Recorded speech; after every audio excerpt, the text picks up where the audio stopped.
So what else? So we believe that we have found what we call nano-thermite. Let me repeat. You have a plastic matrix, and in it you have very finely dispersed aluminum and iron oxide, and that's it. The methods of preparation has already been described by Kevin Ryan, but now I'll meet one objection which has been met over the last 2 years, that this is just ordinary paint. And no, it isn't, I can say.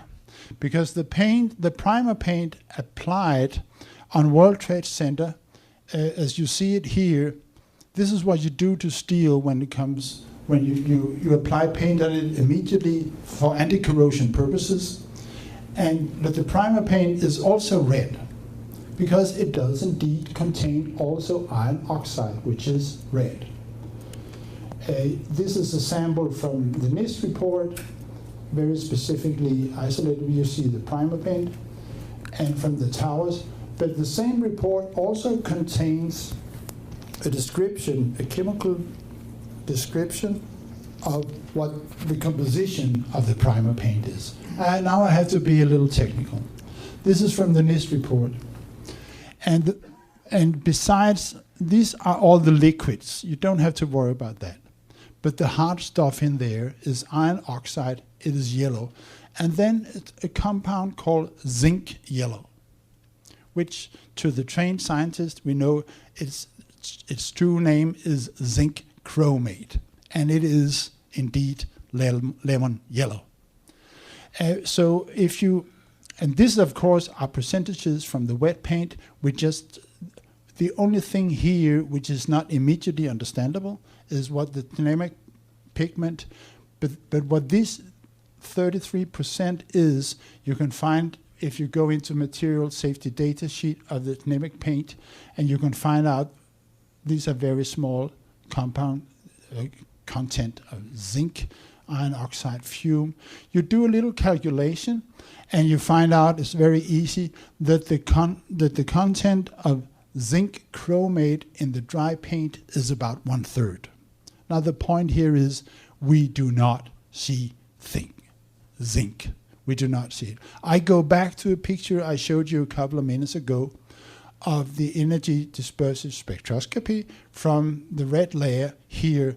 And here we have blown up the area where you should expect chromium. You can see a little chromium here. We just cannot see zinc. And when you blow up the vertical scale, of course, all the, what you call it, the regular peaks, they go completely out off the roof. So the signal from chromium is the level of the noise. It means there's nothing in there. And we can't even see zinc. So conclusion here is that the red grade chips cannot be the primer paint because we do not see zinc chromate. Now then, maybe somebody who has went into our paper, I'm just telling the experience that we have had with the debunkers. And they fell down of one of the pictures in the paper here, which shows the chip which was used for the swelling experiment with methyl ethyl ketone. I say, ha! You see here you have chromium, and here you have zinc. That is proof that it's a primer paint. The point here is that the previous picture, these EDSs have been taken on chips which have been broken, so you have a clean surface, which is the way to do it. Now, in the experiment where we had to put the chip into methyl ethyl ketone, we could not break it, of course. So this is actually, it shows all the contamination from the rest of the building. Let me just point out here, you see a great big sulfur peak, and you see calcium is big. We've already talked about wallboard. This is contamination of calcium sulfate from the wallboard, which was all over. And this zinc chromate could very well be primer paint. sticking on the outside of the red grade chips. And the point is, when you break the chip, where you get a clean cut, there is no zinc chromate. That is one reason that the red grade chips is not the primer paint. Another one argument depends on the thermal stability of the primer paint, because already you may think, why should somebody paint World Trade Center with a paint which reacts violently at 430 degrees centigrade? Yes, that is true. And even in the NIST report, they used the thermal stability, or you may say reactivity, of the primer paint as a measure for the temperatures for which the steel beams have been exposed. They took actually a steel beam, put it into an oven, and saw what happened to the primer paint upon heating. And if you keep the beam at 250 degrees centigrade, it starts cracking. And it's called mud cracks because it looks like what an African flood looks like in their summertime. If you heat it further to 650 degrees centigrade, the mud cracking becomes severe. And beyond that temperature, what happens is that your scales are being formed, which this is because the organic binder actually starts charring. There's no organic compounds which are stable, basically, beyond 450 degrees centigrade. But this is, so it is being converted to carbon, and it starts peeling off. And this experiment you can carry on until 800, 900 degrees. I've done it myself. But these are pictures from the NIST report. So from looking at the mud cracking of the paint, they could tell how hot the steel beams had been. And I can tell you as a footnote that they did not find any steel beams who had been beyond 250 degrees Celsius based on this ways of measuring. Okay, but what we are aiming at here is that what we found takes off at 430 degrees centigrade, but the primer paint is thermally stable. So that's why the red grade chips are not primer paint. No. This is an even greater magnification, also an electron microscope picture of the red phase, where we further can identify the particles involved here. We see some plate-like structures here. We see some smaller, but still crystalline, meaning that they are hard. And apparently some, what would you say, random phase here. And this is, I can already now say, this is the polymer, this is the plastic. Because this material has the properties, it has the properties common with paint. Meaning that these particles here are embedded in a plastic matrix. I use the word plastic to make it simpler for you. A scientist would say a polymer matrix, but maybe that is too far out. You see here the magnification here is 50,000. This is 1 micrometer. This is 1/1000th of a millimeter. Further information we get if we are applying this energy dispersive spectroscopy to such a cutout of the a close-up of the red phase. This is an electron microscope. This picture shows where the iron is. This picture shows where the aluminum is, and where the oxygen is, where the silicon is, and where the carbon is.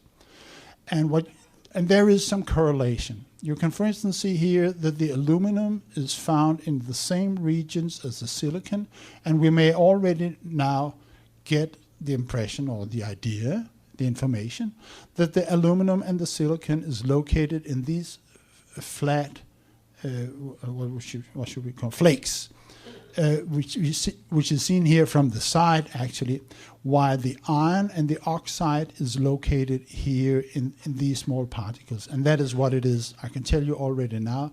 This white particle here are iron oxide. Now, one Very important point here is the aluminum bound to the silicon or isn't it? Because aluminum and silicon are very, very common elements in nature. It's so that the most common element on Earth is oxygen, number 2 is silicon, number 3 is aluminum, because they're omnipresent in stone, granite. But we did an experiment where we dropped one chip at a time into an organic solvent called methyl ethyl ketone. This, ladies, is almost the same as acetone, which you all know for removing of your nail polish, right? So let's say it's acetone. It would work the same thing, but we use methyl ethyl ketone because it has a higher boiling point. It's easier to work with. Now, if you drop one of these chips into methyl ethyl ketone, the red phase swells like a sponge. Like if you put a dry sponge in water, it swells almost 6 times. And this is what you see here from the side of the red layer. This is an electron microscope's picture of the swollen chip. And now we're applying the same technology. We are trying to map the chip according to elements. And the information you get here is that the aluminum distribution is now different from the silicon distribution, meaning that they cannot be bound together in a chemical substance. If they were, they would not be separated.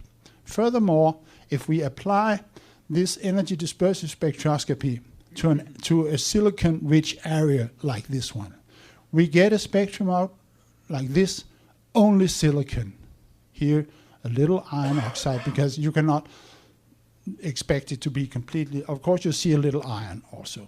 And if you apply it in an area where there's only aluminum, like here, you see aluminum and very little silicon.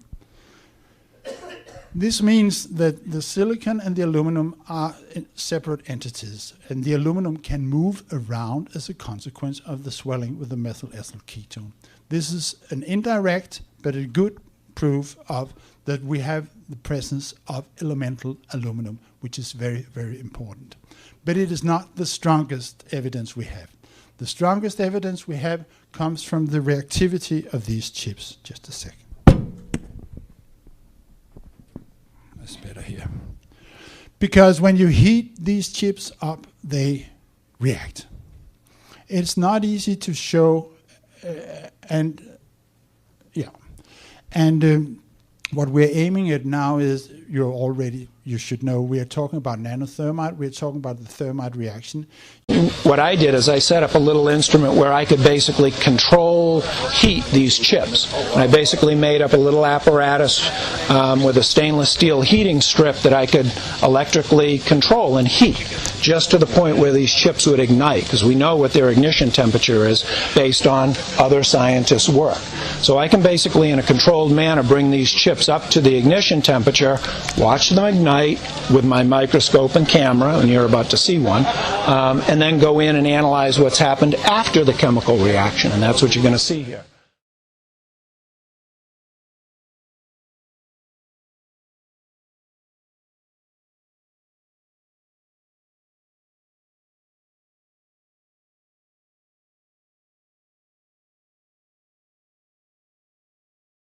But basically what happened is that chip ignited, and what you see, and we can go, anybody that actually wants to see it, we can watch it on the laptop over there afterwards, and I'd welcome you to do that.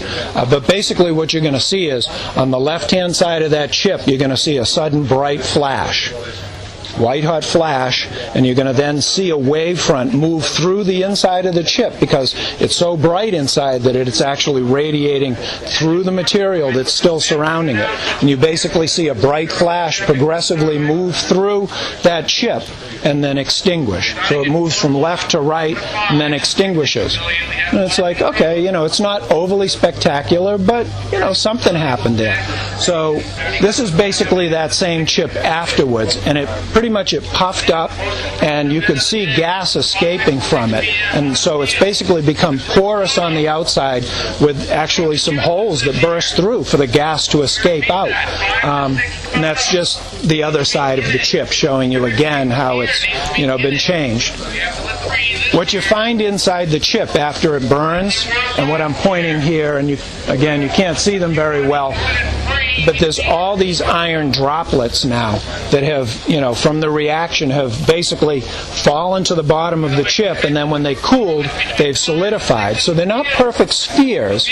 The spheres form, because we call them the microspheres, when a material is liquid and it falls through air, the only real force acting on it primarily is its own surface tension, and so it tries to minimize that surface area, actually, and hence the surface energy, and it goes into a sphere because that's the minimum surface area for a given volume of material, and so you wind up with a sphere. These don't form into perfect spheres. They're trying to, but when they hit something, they flatten out. But you basically wind up with all these metallic iron-based droplets that get formed inside the chip. And the other thing that they don't all form into droplets. The other interesting thing is as these are actually burning down through the chip or melting their way down through, they actually along the walls leave this very thin film of solidified iron. Whereas if you take these chips before you ignite them, and I've done it, just like I did where I said I exposed a fresh section, I've cut into these chips dozens, if not hundreds of times, and I've never found an iron microsphere inside. I've never found a film of iron inside. It's not there until the chip reacts. When the chip reacts, it produces molten iron, and you get that iron there. There's no iron, free iron. There's iron oxide before you ignite it, but there's no free iron inside these chips. It's only after it burns and it reacts that the thermite, it's the same in the thermite grenade. If you open up a thermite grenade, you're not going to find any iron inside. It's not there. It's all tied up in the iron oxide.